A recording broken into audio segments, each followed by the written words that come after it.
I played soccer, baseball. I didn't play football until high school. My dad played football, and he was a kicker and place kicker in college. And so once I kind of moved to high school, I kind of started walking through some of his footsteps. But I absolutely love sports. I mean, I love sports year round. I played tennis, I played soccer, I played baseball, I played basketball. Like I said, I didn't play football until I was in high school. I was just always a sports nut. I was always in the gym. We lived very close when I was growing up to Valdez Recreation Center, so I was always over there during the summertime and stuff, playing, swimming, things like that, just being a kid. But sports was my outlet. Sports was the way that I could deal with things. When I stepped on the field, whether it was a baseball field or basketball court or what have you, the cancer was no longer part of my life. This was what I was focused on. In probably the fall of 1990, our family was approached by the Make-A-Wish Foundation.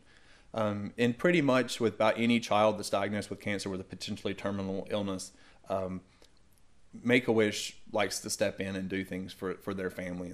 And at the time, you don't know, because in 1989, childhood cancer was still something that was you didn't know whether it was curable or not. I mean, it was, some were curable. The cure rate wasn't as successful as it is now back then. So any type of childhood cancer was, could potentially to be terminal. And so a lot of times when there's potential terminal diagnoses in place, Make-A-Wish likes to come in and try to make that dream of yours come true, or to allow something positive to happen in your life from a lot of negatives that have happened so far.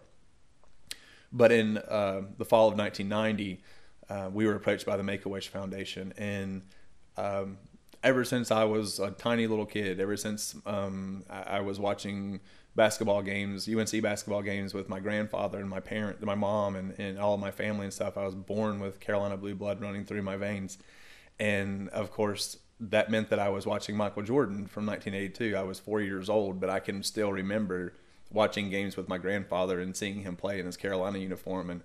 And whenever he made it to the pros, he was my idol. He was the person that I looked up to.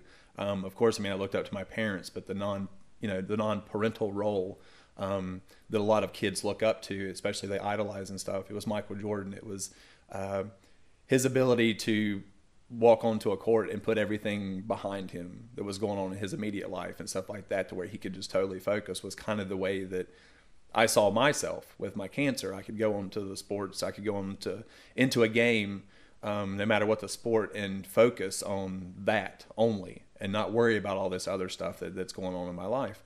So they approached us and they said, "Hey, Travis, what would your dream be? If I could wave a magic wand and make anything happen, what would it be?" And so I said, "Well, I would love to meet Michael Jordan. I mean, he's my idol. I would love that. Would just, that would make me the happiest kid."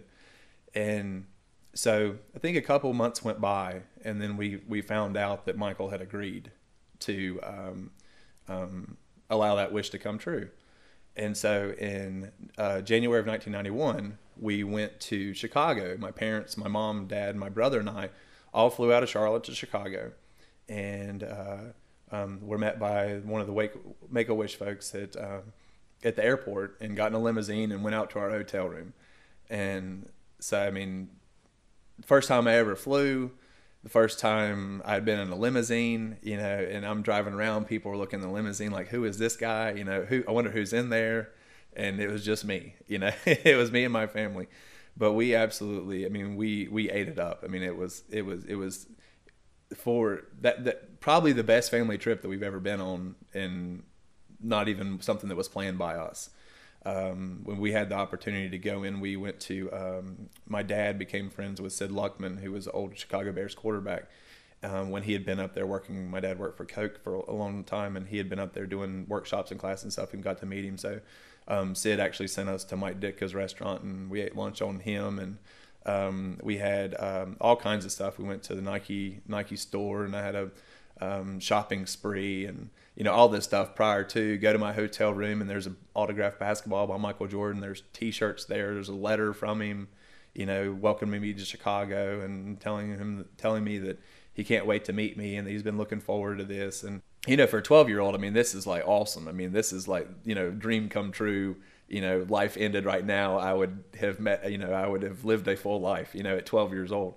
So it was, you know, very exciting, very scary to a degree as well. You know, for a 12-year-old, I'm still 5'6". I'm still a pretty tall guy. Still pretty tall kid for my age.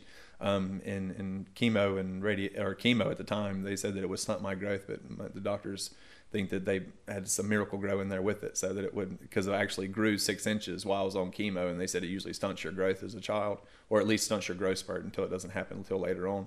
It should be said right now, you're what, about 6'4"? Yeah, 6'3", 6'4". Had the opportunity to be the ball boy during the game, or not during the game, but before the game. We showed up to Chicago Bulls Stadium. We actually entered the same entrance where all the players come in. So it was really cool. I got to come in. I didn't come in the front door. I came in, you know, where all the cool people, you know, where all the people that people came to see come, you know, enter. So it was, you know, it was an awesome experience. It was we had an NBC shooting footage of us following us around for 3 days. Maria Shriver, Arnold Schwarzenegger's wife, was doing a show. At the time she had a show called First Person with Maria Shriver, and she had decided to do a story on Michael Jordan and him giving back to the community and all the kids that looked up to him, and how difficult it was to be in his position and not be able to go out in the community because you're so recognizable, and not being able to live and have all these people that want to meet you and that you're their idol, and how do you approach that. And so they had asked if they would mind if NBC followed us around to do footage. So we had NBC following us around for a good majority of a day and a half, probably the day before the game, and then most of all the time we were at the game. We actually went and saw the game where the Milwaukee Bucks played Chicago. And at the time, Milwaukee was first place in their division, and Chicago was second.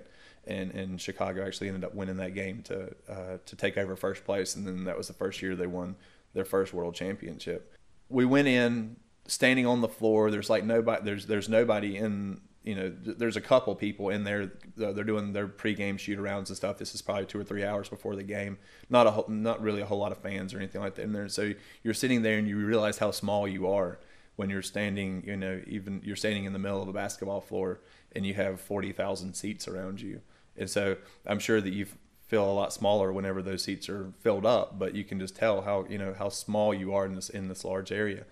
But at the time, the players were coming out, and I was able to rebound their basketballs and shoot back to them, and they would come over and ask me to guard them. Of course, I'm 5'6", and they're like 6 foot something, and you know, so it's all in fun. They all know why I'm there, and they're all there. They're just there to kind of make my nerves go away. And welcome me, you know, and they knew that a lot of the players that I was rebounding for and stuff knew that I was there to meet Michael, but they all just kind of picked on me and stuff like that just to make me feel welcome, and it was a wonderful experience. And then my mom and I actually went down to the locker room, and which is where we met Michael. Debbie, how you doing? You all right? I see you got the Wheaties boxes. Did you eat all the Wheaties in them, or you just poured them out? Tell the truth now. they were used. Okay. First game, Travis? Yes. Got a lot of stuff here. So you from North Carolina? Where you from? Carolina. Are you? Yes. What part? Between Statesville and Asheville. Valdez. Joe Brown? I know where that is. Remember Joe I go Brown? there all the time going to Asheville and visit Buzz Peterson. A couple of my friends up in that area. As a matter of fact, I just came back from Charlotte yesterday. No, we missed that again. Oh, y'all was at the game? No, we missed it. Oh, you missed it, huh? You guys got up yesterday? Yes. Is it cold enough for you up here? Too cold? Not as cold as we thought it was going to be. Well, yeah, it's kind of pretty good today. Should have came a couple of days before. And it was really cold. Jeff, do you have some questions for Michael? Nah, he's from North Carolina. He should know everything, huh? Yeah. How his boys are.